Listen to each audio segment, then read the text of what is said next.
Migraines are historically difficult to treat, and migraine sufferers in the past have endured treatments like bloodletting or trepanation, also known as drilling a hole through the skull. Luckily, that's not the case today.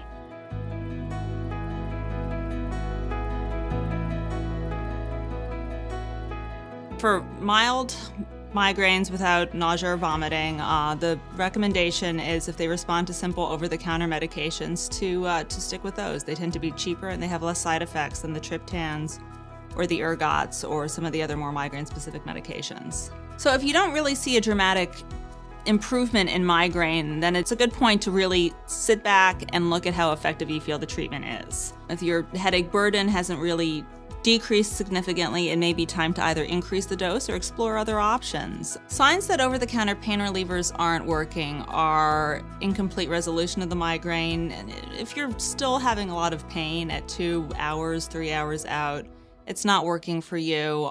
If the migraine rebounds, so maybe after the medication, say you take something over the counter and it wears off in like 6 hours and you have to take something again, that can be an indication that you need to step up to a more migraine-specific treatment.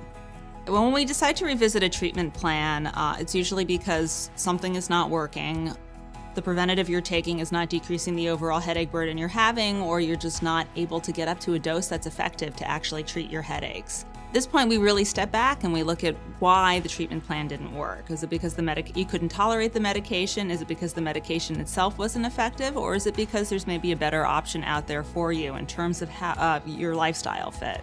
There are several different options for the preventative treatment of migraine. There's a number of oral medications. There's also a new class of monoclonal antibodies that target the neurotransmitter CGRP that's widely understood now to be what we think starts the migraine signaling cascade. And there are also other injectable options as well in the botulism class that have been widely used for the past 10 to 15 years. There's a lot of great treatment options out there, and I think if you have a great relationship with your doctor, you can easily find one that'll work best for you.